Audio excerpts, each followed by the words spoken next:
Hello मेरे प्यारे बच्चों, कैसे हैं आप सभी। आशा करता हूँ सारे बच्चे फिट होंगे। बच्चों देखो, जो सर्कल का चैप्टर है ना, ये बच्चों को मुश्किल इसीलिए लगता है क्योंकि वो थ्योरम्स को रटने चले जाते हैं। जो थ्योरम्स हमें वर्ड बाय वर्ड दिया हुआ है बुक में, हम उसे रटने चले जाते हैं। लेकिन ऐसा नहीं है। अगर तुम थ्योरम को रटना छोड़ दो, बस समझ लो, बस अपने काम के भर तुम अगर समझ लिए ना सर्कल के थ्योरम्स को, तो सर्कल चैप्टर भी तुम्हें लाइंस और एंगल्स वाले चैप्टर की तरह आसान लगने लगेगा। इतना इजी पीजी ये चैप्टर है।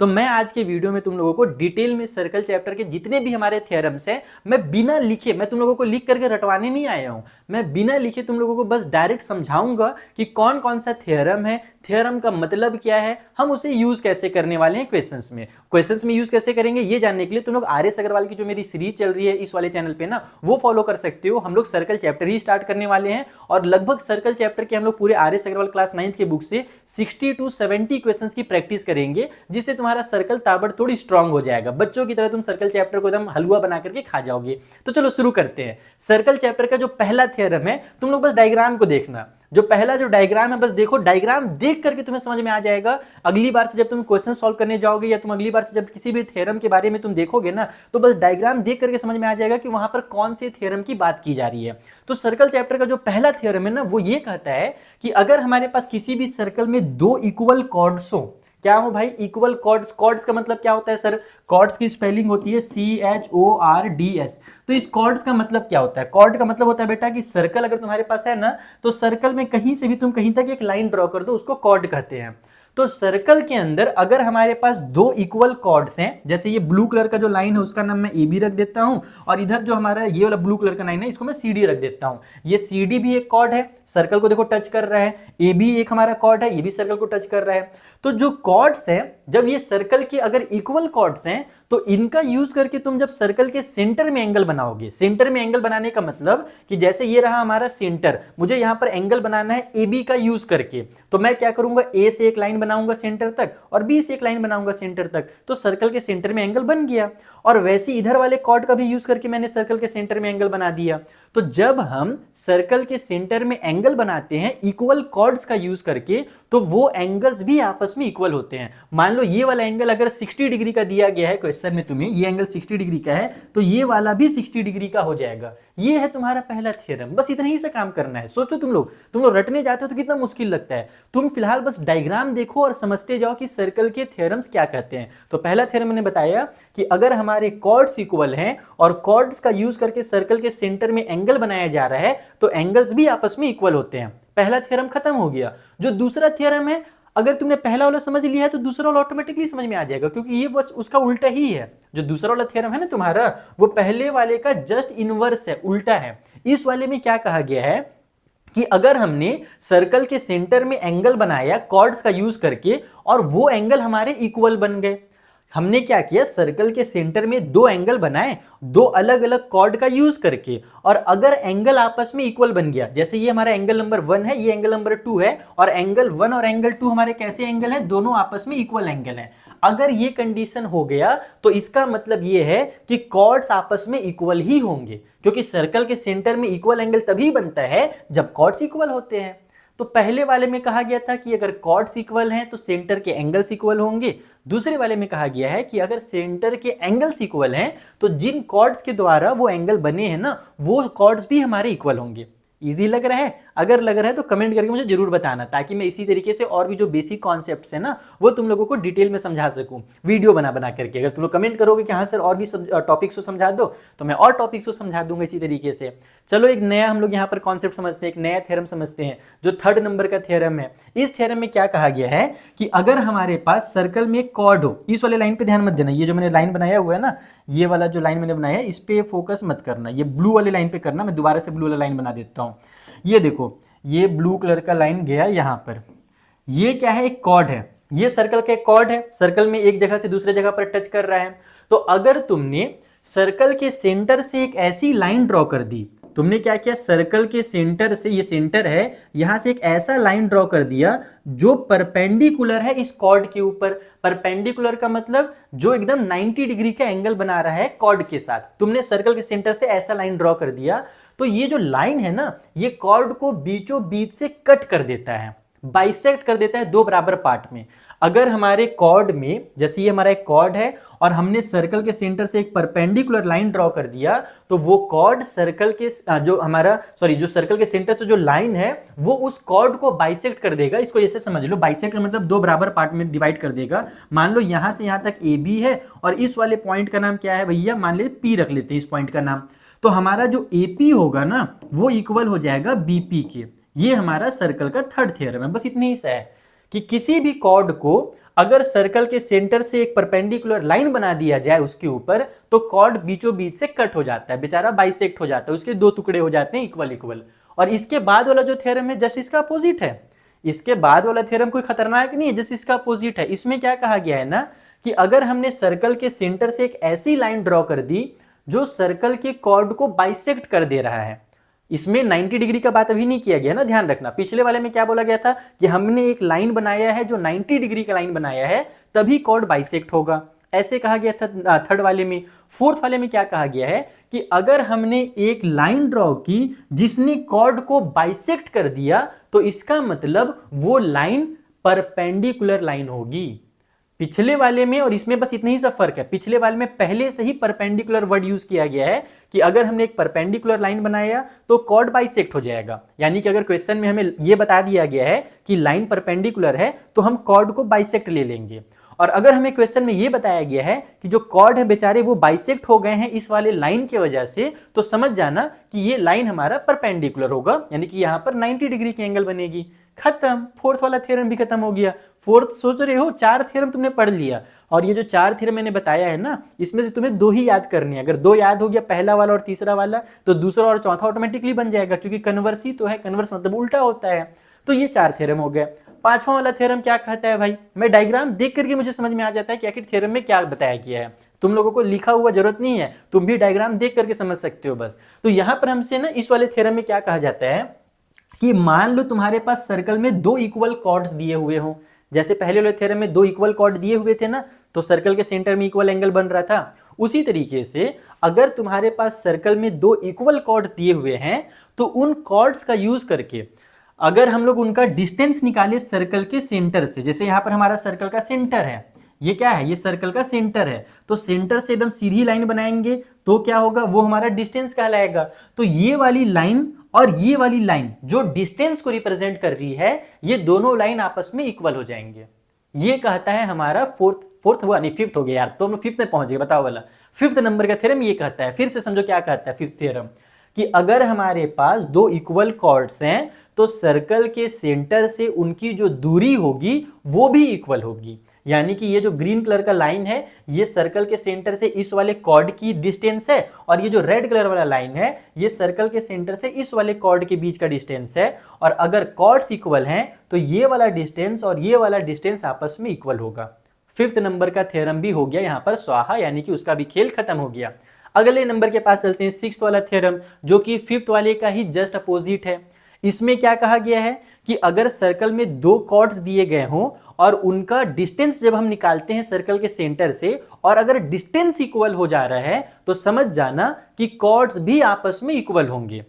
पिछले वाले में बोला ना कि कॉर्ड्स इक्वल हैं तो डिस्टेंस इक्वल होता है। इस वाले में ये कहा गया है हमारे सिक्स्थ नंबर के थ्योरम में कि अगर डिस्टेंस इक्वल है, यानी कि हमारे सर्कल में दो कॉर्ड दिए हुए हैं, मान लो तुम्हें इसका लेंथ दिया हुआ है 10 मीटर का, और ये बता दिया गया कि इससे इसकी जो दूरी है, कॉर्ड की दूरी, यानी सेंटर से कॉर्ड की जो दूरी है वो 5 मीटर है, और सेंटर से इधर वाले कॉर्ड की दूरी भी 5 मीटर है। तो अगर इधर वाला हमारा कॉर्ड 10 मीटर का था, तो ये वाला कॉर्ड भी हमारा 10 मीटर का होगा।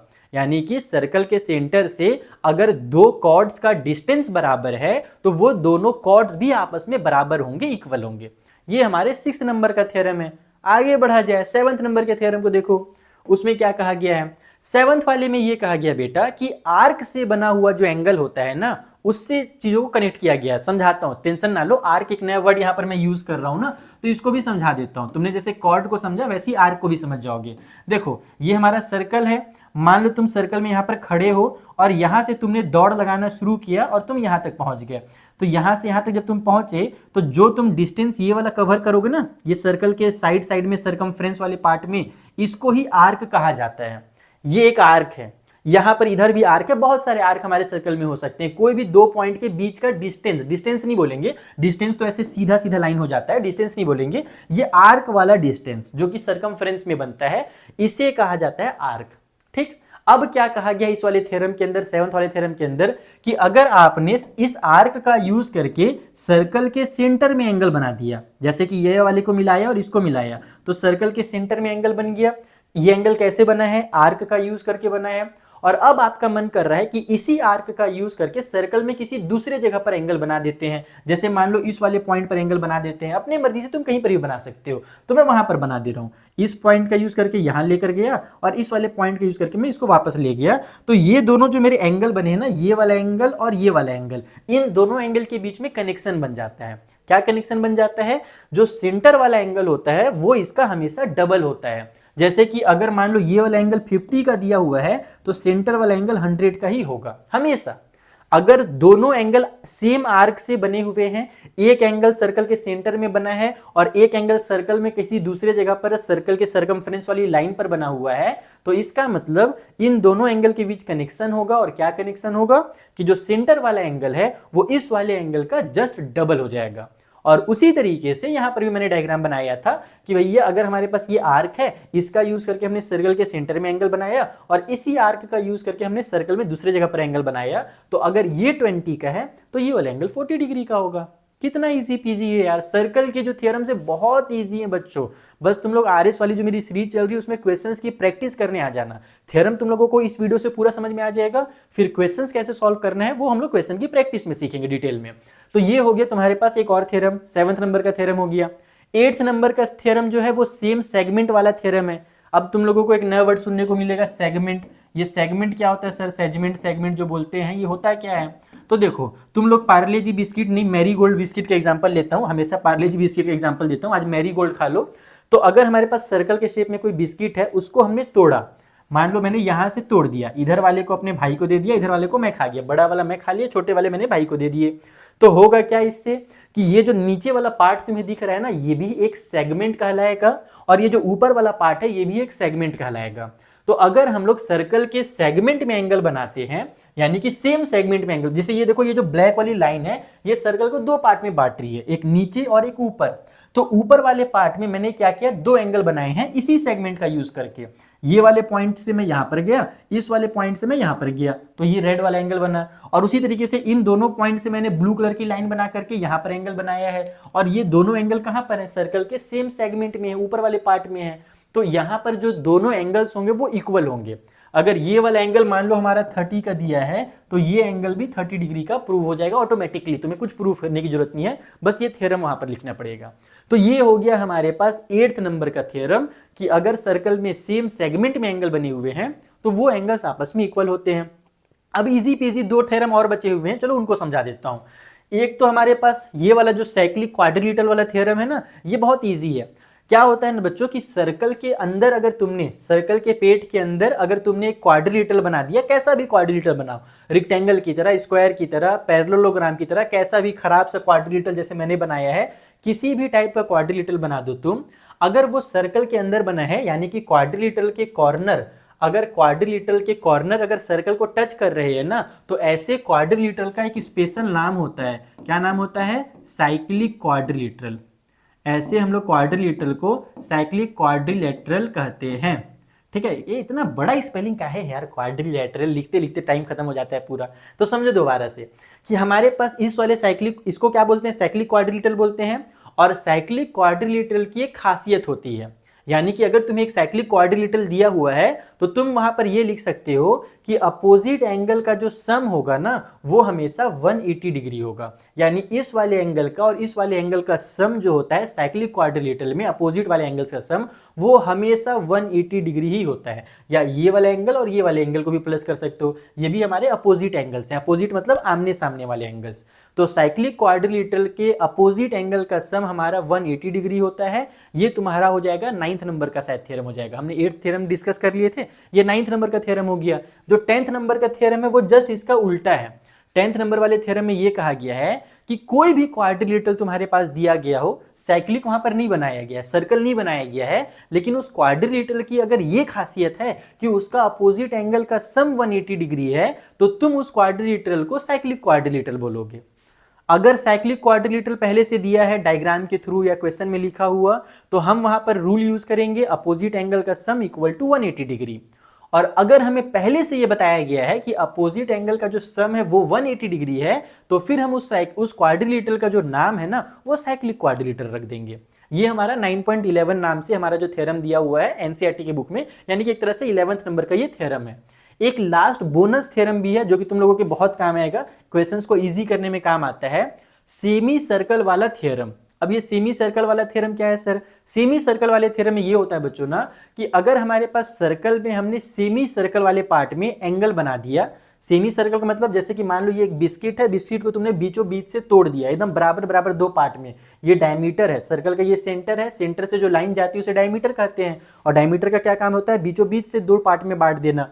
तो ये नीचे वाला भी एक सेमी सर्कल कहलाएगा, ऊपर वाला भी एक सेमी सर्कल कहलाएगा।